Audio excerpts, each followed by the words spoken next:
Welcome to the New Bedford Whaling Museum, and it's a great pleasure today to have Ambassador Barber from our U.S. Ambassador to Iceland with us. Welcome, Ambassador. Thank you very much. Welcome to New Bedford.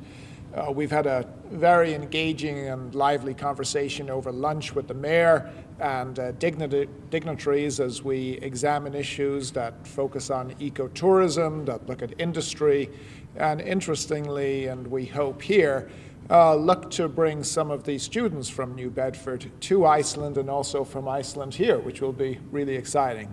We look forward to hosting those students, and I must confess we also look forward to going to visit you in Iceland shortly.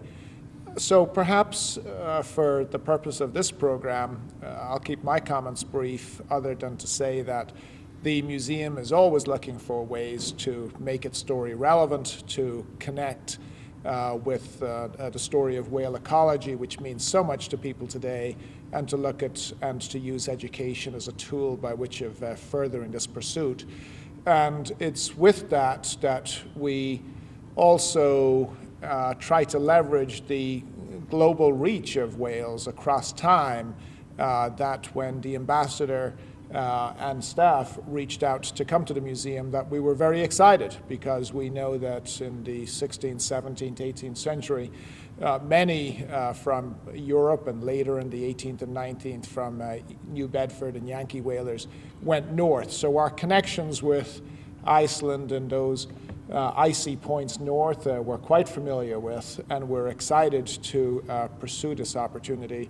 And I'd now like to welcome Ambassador Barber to the podium. Ambassador, welcome. Thank you so much. Thank you so much. I'm Robert Barber. I have been the United States Ambassador to Iceland for just slightly fewer than 3 full months. I arrived in Reykjavik on January 23rd. And back in the States for a series of briefings and conferences this week and next. And I can't wait to return to Reykjavik. It has been a stunning introduction to an absolutely stunning country and people since January 23rd. I am thoroughly delighted with the experiences that I've had thus far. I'm very fortunate to be working. James mentioned staff, and I'm very fortunate to be working with terrific staff at Embassy Reykjavik, 2 of whom have accompanied me on this visit today and to the States for this series of visits. It's the staff, and I know, James, you would agree with me, Sarah, and the other members of your staff, that make this place hum. Very definitely have been of huge assistance to me as I've stepped into this role. In that connection, the preparatory work that was done by staff from both the U.S. Embassy Reykjavik in conjunction with the Whale Museum in Húsavík and your staff are leading us towards a very much hoped for further and definitive collaboration that I am only too delighted to be able to encourage and assist with in any way that I can. We've had a stunning day all day, starting bright and early this morning at UMass Dartmouth, a stunning day in this part of Massachusetts. And as I am a longtime resident of Cambridge, Massachusetts, and worked in Boston for decades before stepping into this role, a collaboration between Massachusetts and in particular for all of the reasons, James, that you mentioned, a collaboration between Massachusetts and Iceland is something I'm quite excited to work on. There are so many ways in which the country of Iceland and New Bedford, Massachusetts, New England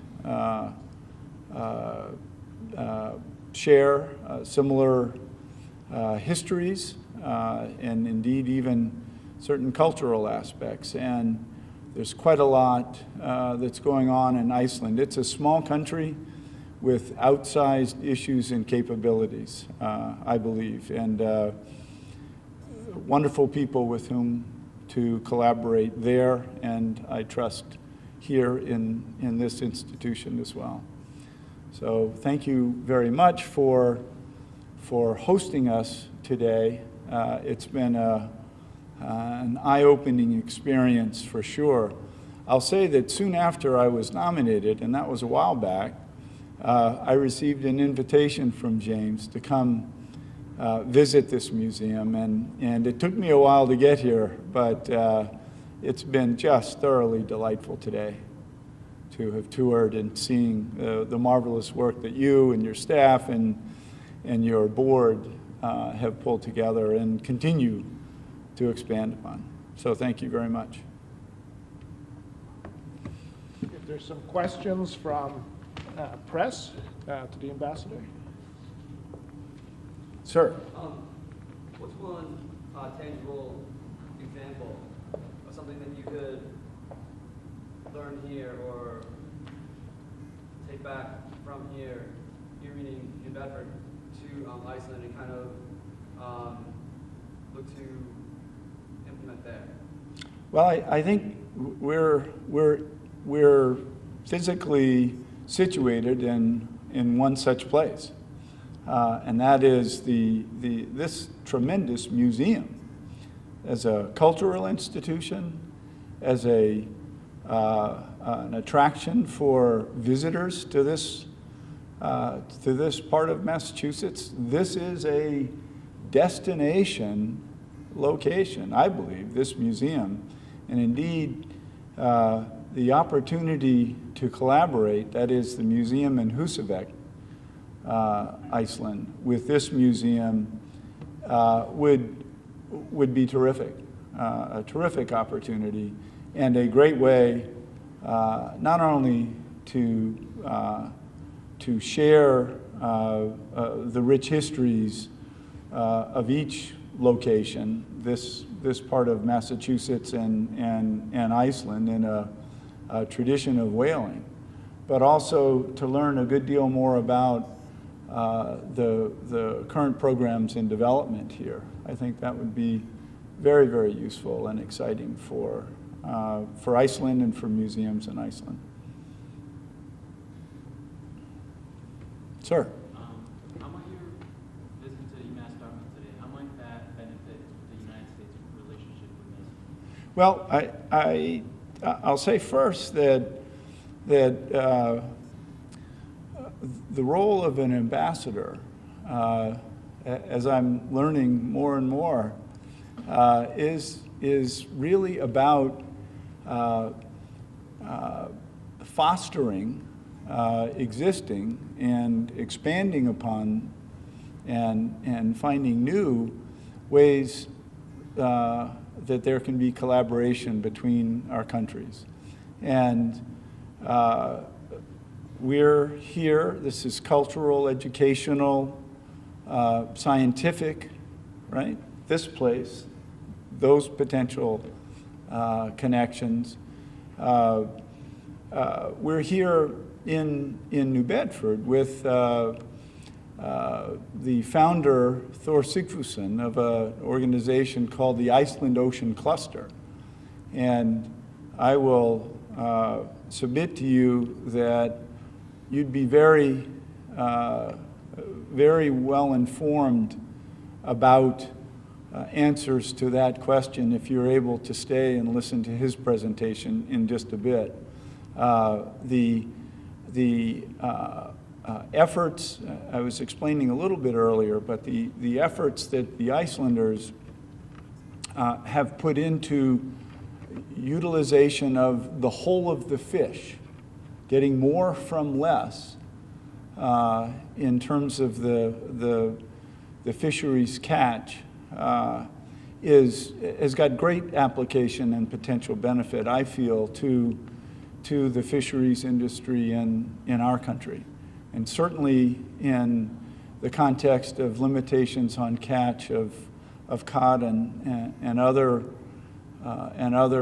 types of fish in this area, the opportunity to be more sustainable, to increase the revenue from any given fish, if you will, and to expand and provide both jobs as well as products into the marketplace. Really the potential there is astounding. And so that sort of collaboration, that is commercial collaboration, but it goes well beyond that, is something I'm very excited to be working on.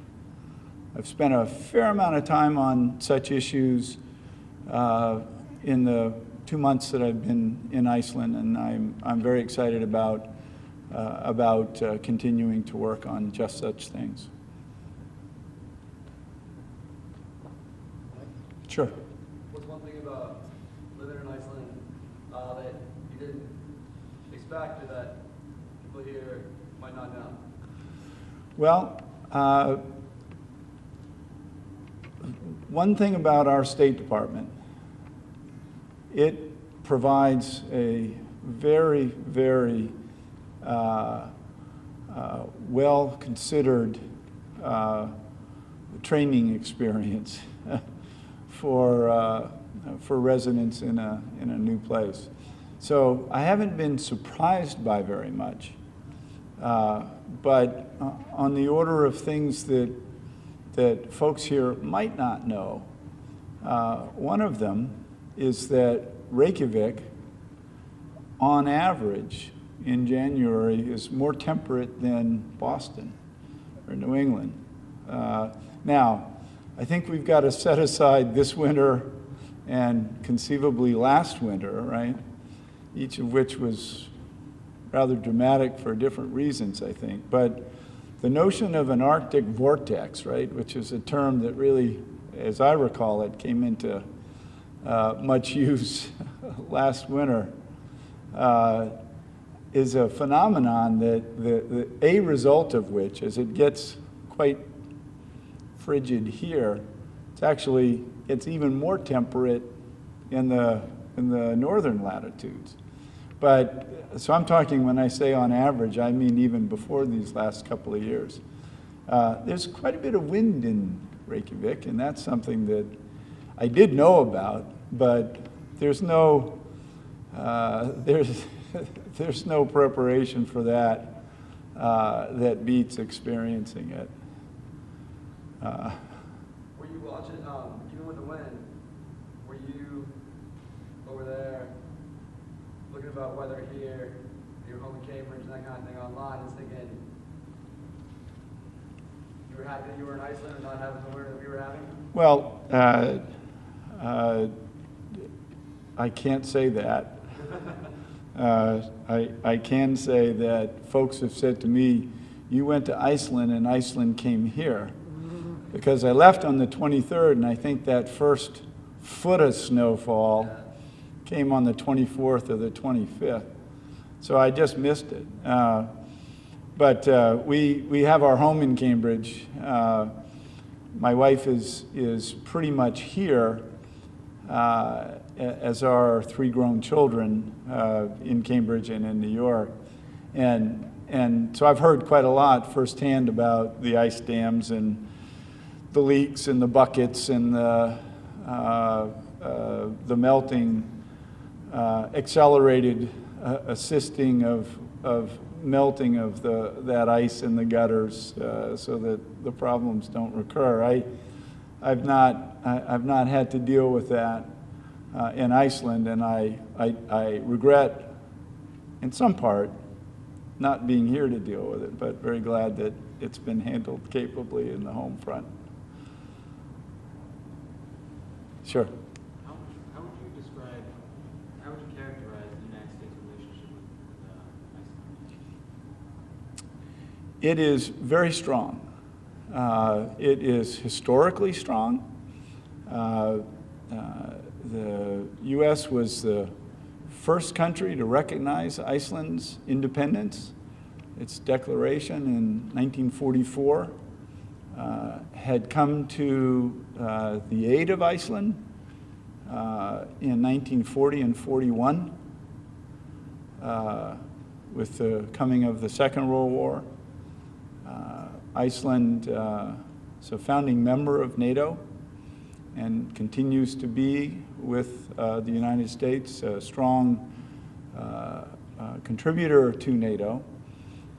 And the bilateral relationship is very strong right now. Whenever I may have an opportunity to try to improve upon that, I'll be delighted to make every effort to do it. But I've been so cordially received, warmly received, not just formally well received, but warmly and genuinely and personally well received by the government of Iceland, the principals of the government, and by the people of the country. And it is really very meaningful to me to be able to say that. I really enjoy engaging with the very entertaining and very authentic people that are the Icelanders. It's a remarkable country and a remarkable people, and I would encourage you and all of you to come and experience it firsthand. And call in on the U.S. Embassy while you're there.